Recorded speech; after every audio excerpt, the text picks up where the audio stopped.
ASB যোগাটির চ্যানেলের পক্ষ থেকে সকল দর্শক বন্ধুদের স্বাগত জানাই। নিশ্চয়ই আপনারা সবাই ভালোই আছেন আর নিয়মিত যোগব্যায়াম এবং প্রাণায়াম অভ্যাস করছেন। আপনাদের আশীর্বাদেও আমি ভালো আছি। আর আপনারা যেমন ভাবে রিকোয়েস্ট পাঠান তার উপরে আমি ভিডিও বানাই, আপনারা সকলেই জানেন। আজকে আমি যে বিষয় নিয়ে আলোচনা করব সেটিও আপনাদেরই মধ্যে কোনো এক প্রান্ত থেকে রিকোয়েস্ট পাঠানো। ভিডিওর থাম্বনেল দেখে আপনারা নিশ্চয়ই বুঝে গেছেন আমি আজকে কি বিষয় নিয়ে আলোচনা করব।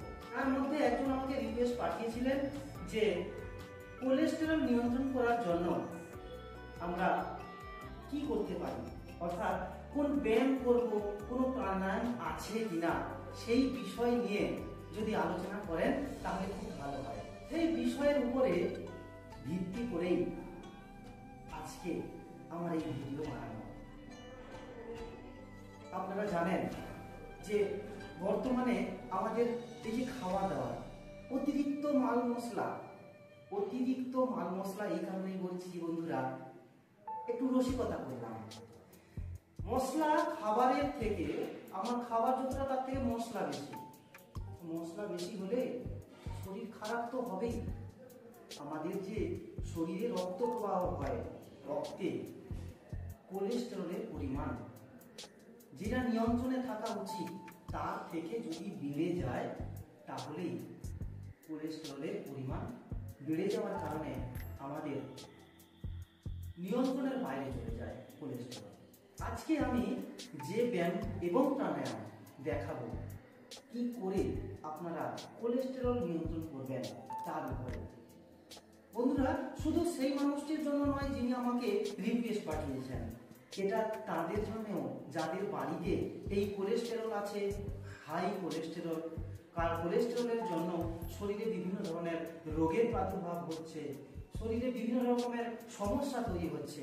সেই সমস্যা থেকে মুক্তির জন্য যে ব্যায়ামগুলি আপনাদেরকে করতে হবে সেটা দেখুন। তার সঙ্গে সঙ্গে কিছু প্রাণায়ামও আপনাদেরকে দেখাবো। অবশ্যই বাড়িতে নিয়মিত অভ্যাস করবেন। অবশ্যই ভিডিওটি শেয়ার করে দেবেন যাদের বাড়িতে এই ধরনের সমস্যা আছে। প্রথম যে আপনাকে যে কাজটি করতে হবে সেটা হচ্ছে হাঁটার মধ্যেও পার্থক্য আছে বন্ধুরা। কোনো মানুষ চায় দ্রুত হাঁটতে, কেউ আস্তে আস্তে হাঁটে, কেউ স্বাভাবিক নরমাল ভাবে যেভাবে হাঁটা উচিত সেইভাবে হাঁটে। কিন্তু এক্ষেত্রে এই কোলেস্টেরল যাদের আছে তাদের জন্য যদি আমি বলি যে সকালে একটু ঘুম থেকে উঠবেন এবং সেখানে সেই সমস্ত জায়গায় যাবেন যেখানে দেখবেন একটু দুটো ঘাস আছে, ঘাসের উপরে খালি পায়ে যদি হাঁটেন তাহলে দেখবেন আপনার শরীরে স্ট্রেসটা থাকছে না। আর এই যে রক্ত প্রবাহ হয়, রক্ত প্রবাহের ফলে কোলেস্টেরল অনেকটা নিয়ন্ত্রণে আসে। দ্বিতীয় নম্বর হচ্ছে সাঁতার কাটা। আমরা না সাঁতার কাটা ভুলে গেছি বন্ধুরা। আমরা সব শহুরে আদব কায়দায় পড়ে আমরা গ্রামীণ যে জীবনযাত্রা সেটাকে আমরা ভুলে যেতে বসেছি। গ্রামেও দেখবেন পুকুর ঘাট সব মাছে ভর্তি, কিন্তু পুকুরে কেউ স্নান করতে চায় না। কেন? নোংরা জল তো। কিন্তু একবার ভেবে দেখুন, আজ থেকে যদি 20-30 বছর আগেকার কথা, যারা 20-30 বছর আগে যে মানুষগুলো পুকুরে স্নান করত তাদের এইসব রোগ ছিল বন্ধুরা? ছিল না। তো সাঁতার কাটা সেটা যেখানেই হোক, আপনাদের শহরে যেখানে পুকুর আছে, যেখানে ভালো জল আছে, আপনাদের মতে যেখানে ভালো জল আছে সেখানে একটু 5 থেকে 10 মিনিট যদি একটু সাঁতার কেটে নেন। আর গ্রামে তো পুকুরে ভর্তি, কিন্তু কেউ স্নান করতে চায় না পুকুরে। তো তাদেরকেও রিকোয়েস্ট করবো আপনারাও পুকুরে স্নান করুন। পুকুরে জল পরিষ্কার রাখার জন্য অনেক রকম উপায় আছে। জল পরিষ্কার রেখে যদি পুকুরে স্নান করতে পারেন তাহলে দেখবেন সাঁতারটা এমন একটা জিনিস যেখানে আপনার কোলেস্টেরল নিয়ন্ত্রণ করতে খুবই গুরুত্বপূর্ণ ভূমিকা পালন করে। তৃতীয় নম্বর যে কাজটি আপনাকে করতে হবে সেটা হচ্ছে নিয়মিত 100 থেকে 150 মিটার দৌড়ুন। দৌড়ালে কি হবে, আপনার শরীরের রক্ত প্রবাহটা দ্রুত হচ্ছে, আপনার সমগ্র শরীর সঞ্চালন হচ্ছে, আর সঞ্চালনের ফলে কোলেস্টেরল আপনার নিয়ন্ত্রণে আসছে। এগুলো গেল সিম্পল জিনিস, এখানে দেখানোর মতো নয়। এরপরে আসল জায়গায় আসা যাক, ব্যায়াম। কোন ব্যায়ামটা আপনাকে করতে হবে? ফার্স্ট যেটি করতে হবে সেটা হচ্ছে সর্বাঙ্গাসন। সর্বাঙ্গাসনটা কিভাবে করবেন? প্রথমে চিত হয়ে শুয়ে পড়বেন। তাহলে এইভাবে চিত হয়ে শুয়ে পড়লেন। এবার দু পা আস্তে আস্তে করে উপরের দিকে তুলতে হবে। এইভাবে পেটের কাছে নিয়ে নেন। এবার আস্তে আস্তে দুই কনুইয়ের সাহায্যে এইভাবে করতে হবে।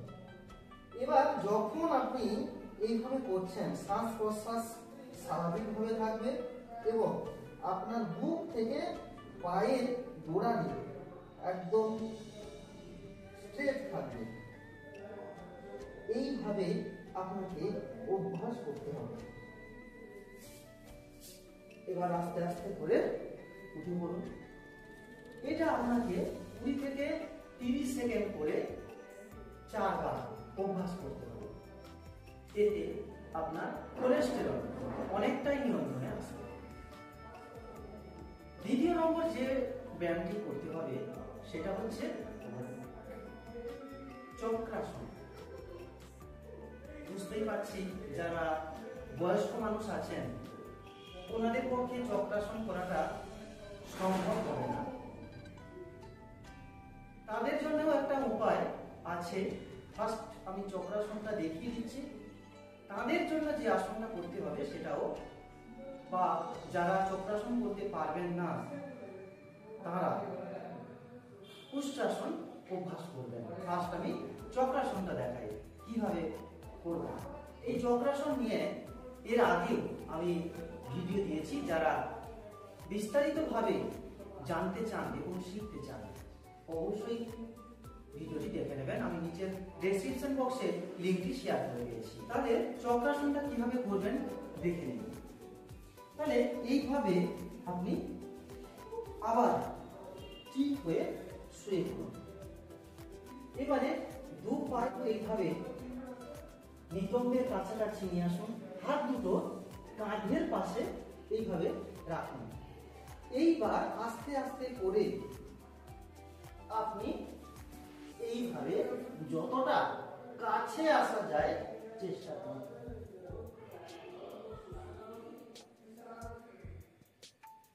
এইভাবে আপনাকে অভ্যাস করতে হবে।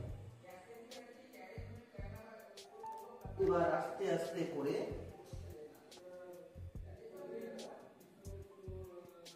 শুয়ে পড়ুন। পা দুটো সোজা করে দিন।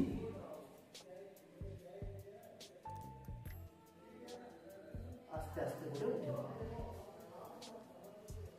এই যখন অভ্যাস করবেন চক্রাসনটি খুব সাবধানতার সঙ্গে করবেন। যদি না পারেন তাহলে চক্রাসন করার দরকার নেই। আস্তে আস্তে করে অনেক দিন ধরে অভ্যাস করার পরে করবেন। যারা চক্রাসন করতে পারবেন না তাদের জন্য উষ্ট্রাসন আছে। তাহলে উষ্ট্রাসনটা কিভাবে করতে হবে সেটা নিয়ে আমি বিস্তারিতভাবে ভিডিও এর আগে দিয়েছি। আপনারা তার উপকারিতা পদ্ধতি ডিটেলসে পেয়ে যাবেন। এখন জাস্ট সংক্ষেপে আপনাদেরকে দেখিয়ে দিচ্ছি কিভাবে উষ্ট্রাসন করতে হবে। উষ্ট্রাসনটা কিভাবে হবে, এইভাবে পাটাকে সামনে সোজা মিলে দিন। এবার বজ্রাসনে বসুন। বজ্রাসনে বসার পরে দুটো হাঁটু দুদিকে প্রসারিত করুন। দুটো হাঁটু সমান্তরালে দু পায়ের গোড়ালিও এইভাবে রাখুন। এইভাবে থাকবে।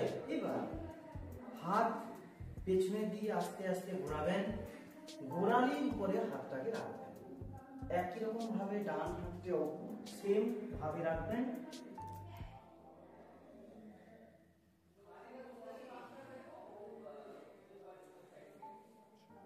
যতটা পেছনের দিকে যাওয়া যায় হাতটা যতটা সোজা রাখা যায় এইভাবে, আর মাথাটাকে পেছনের দিকে করবেন। যখন করবেন তখন শ্বাস প্রশ্বাসটা যেন স্বাভাবিকভাবে থাকে। ভালোভাবে দেখে নিন।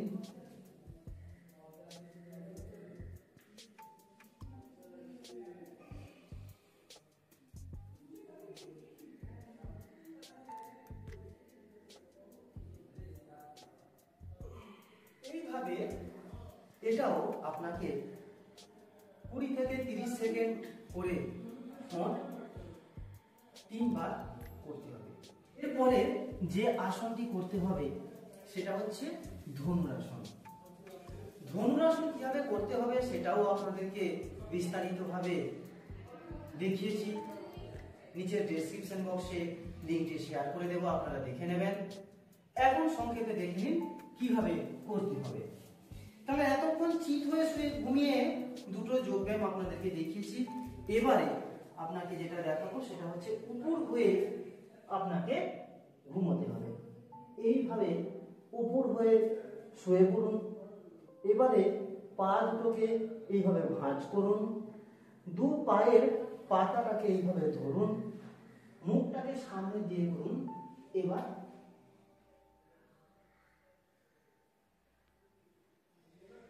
এইভাবে ধনুকের মতন আপনাকে করতে হবে।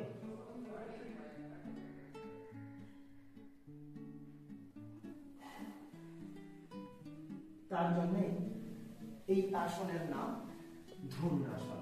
এরপর এই সমস্ত যোগব্যায়ামগুলো করার পরে 3টে প্রাণায়াম আপনাকে অভ্যাস করতে হবে। 3টে প্রাণায়ামের মধ্যে ফার্স্ট হচ্ছে কপালভাতি প্রাণায়াম। কপালভাতি প্রাণায়াম নিয়ে আমি বিস্তারিতভাবে আলোচনা করেছি, জাস্ট সংক্ষেপে আপনাদেরকে দেখাই। আর যারা বিস্তারিতভাবে জানতে চান অবশ্যই নিচের ডেসক্রিপশন লিংক দেওয়া আছে, আপনারা দেখে নেবেন। এইভাবে সুখাসনে বসে হাত দুটো এইভাবে চিন মুদ্রায় রাখুন, সজোরে শ্বাস বাইরের দিকে নিক্ষেপ করবেন।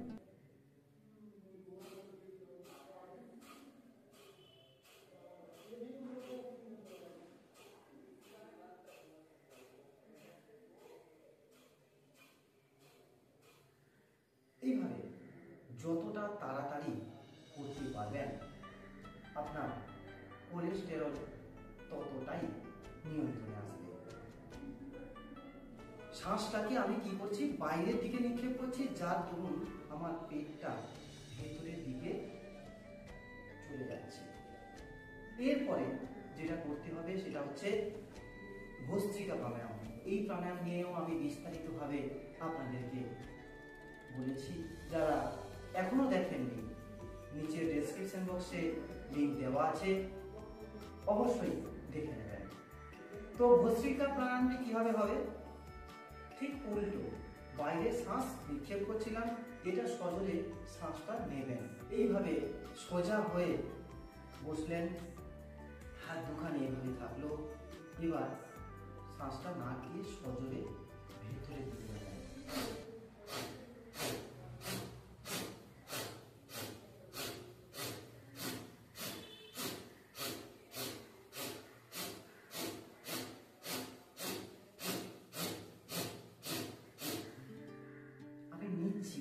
আপনারা বুঝতে পারছেন, ছাড়ছি যে অতটা বুঝতে পারছেন না। ঠিক এইভাবেই আপনাদেরকেও অভ্যাস করতে হবে।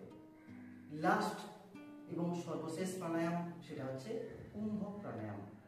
কুম্ভক প্রাণায়াম নিয়েও আমি এর আগে বিস্তারিতভাবে বলেছি, ডেসক্রিপশনে দেখে নেবেন। এখন সংক্ষেপে জাস্ট দেখে নেন। এইভাবে সুখাসনে বসুন। এবার এক হাত অর্থাৎ বাম হাত আপনার হাঁটুর উপরে থাকবে, চিন মুদ্রায় থাকবে। ডান হাত দিয়ে আপনি কি করবেন, হাতটাকে ঠিক এইভাবে করে নেবেন, সজোরে শ্বাসটা নেবেন। যতক্ষণ আটকে রাখা যায় ভালো করে দেখুন, তাহলে বুঝতে পারবেন।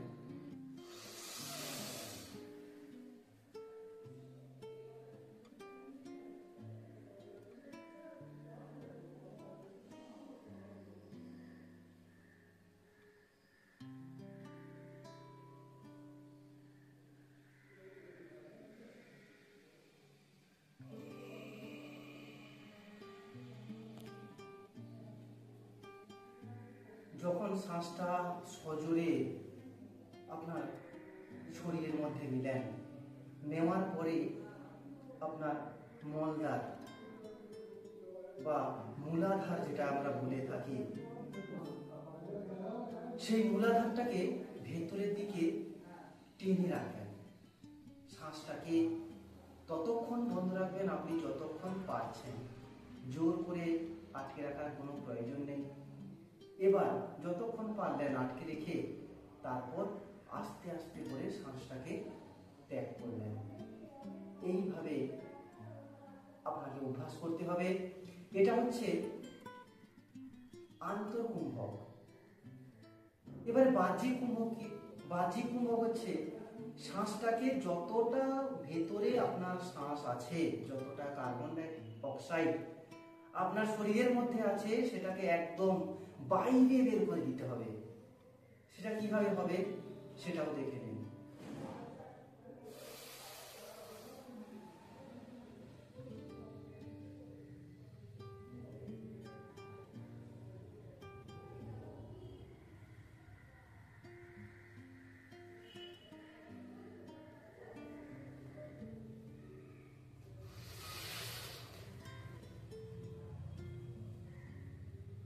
এটার ক্ষেত্রেও একই, শ্বাসটা পুরোপুরিভাবে বাইরে বের করে দিলেন, মূলাধারটাকে সংকুচিত করলেন। যতক্ষণ আপনি থাকতে পারবেন ততক্ষণ শ্বাস না নিয়ে আপনাকে নাক বন্ধ করে, মুখ বন্ধ রেখে, মূলাধারটাকেও ভেতরের দিকে টেনে রেখে থাকতে হবে। তারপর আপনি আস্তে আস্তে করে শ্বাসটাকে নিয়ে নেবেন। যতক্ষণ পারবেন ততক্ষণই করবেন। তো এই প্রাণায়াম, ব্যায়াম এবং যে সমস্ত পদ্ধতিগুলি আপনাদেরকে বললাম সেগুলো আপনারা নিয়মিত অভ্যাস করুন। এবং অভ্যাস করলে আপনার যেটা হবে, কোলেস্টেরল নিয়ন্ত্রণে আসবে, আপনার শরীর সুস্থ থাকবে, ভালো থাকবে। সবাই ভালো থাকুন, সুস্থ থাকুন, সর্বদা এএসপি যোগা টিপ চ্যানেলের সঙ্গে থাকুন।